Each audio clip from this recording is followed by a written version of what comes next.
Hey everybody, how's it going?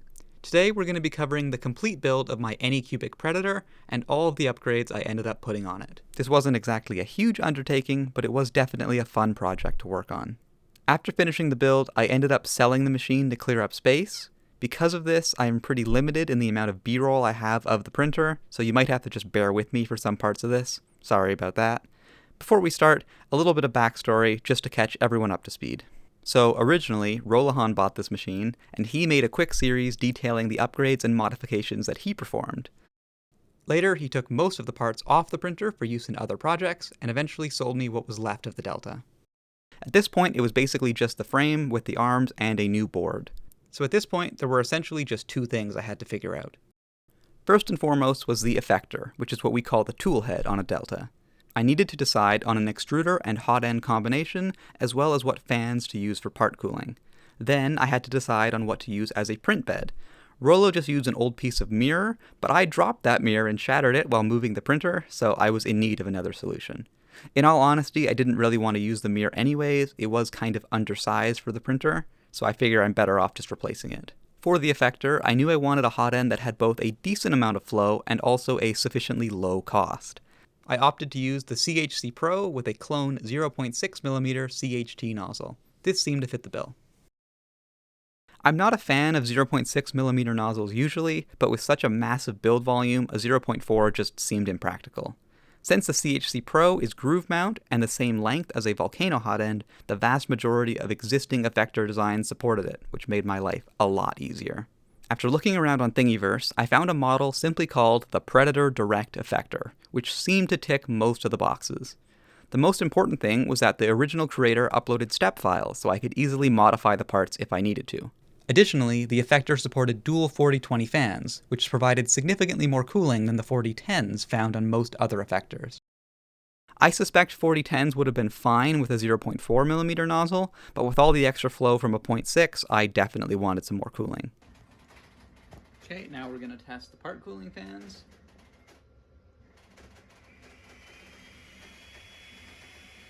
Now, I know you can't feel this on the video, but there is a pretty decent amount of air.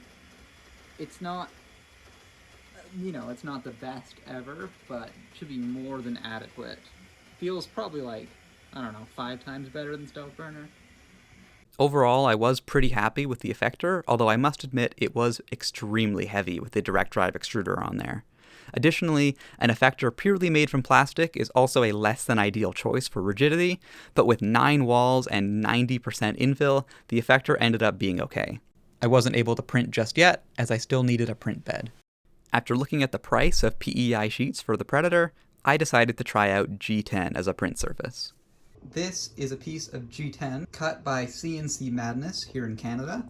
I know in the US you have places like Sen Cut Sen that might be able to do it, but in Canada, CNC Madness is your best bet. This was actually pretty cheap, like less than half the price of a comparable PEI, which is about $100 for a bed this big. So overall, I'm really happy. I might regret getting it so thin, but I wanted to get it thin enough that I could still flex off parts when they're done, because I know if you go much thicker than this, you can't. Like the Simple Core had I think it was 6mm or maybe 5mm thick G10 bed, and that thing is rock solid. There's no way you could flex anything off it. This is a little bit thinner, and hopefully it'll work. Gotta get that peel. So here it is with the plastic off and actually sat on the printer.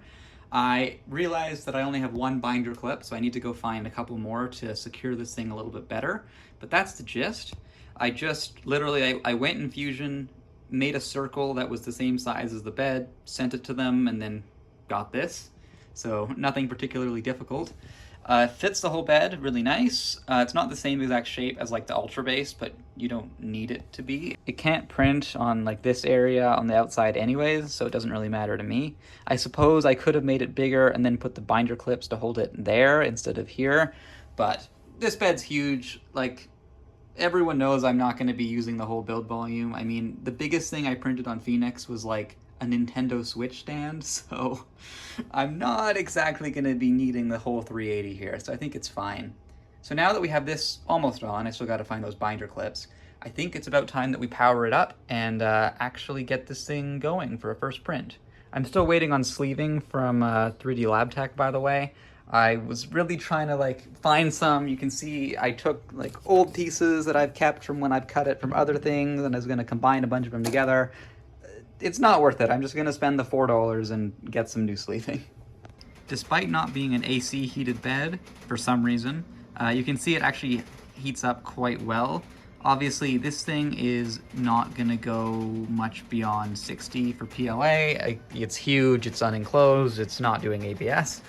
But yeah, that's good to see. I guess the 800 watt power supply in this big boy isn't that overkill after all. No, just kidding, it totally is. If you're used to using more, quote, advanced Core XY printers with ZZZ, you'll be shocked at how quickly you can start prints on a Delta. Heat up the bed, heat up the hot end, and start the print. No need for any Z-tilt adjust, or bed meshing, or docking and undocking probes. It just starts. If you're printing PLA, you can try printing on an unheated bed for a virtually instant print start. It's pretty cool if you're used to waiting 20 minutes to start a job like I am. I didn't end up doing a whole lot with the printer after finishing it. I just don't really print PLA anymore, given that all I seem to print is just more printer parts. While the huge build volume was certainly cool to have, the idea of actually using all of it felt more wasteful than anything else. Still, I felt like I had to print something big before selling the printer, so I settled for this tower model.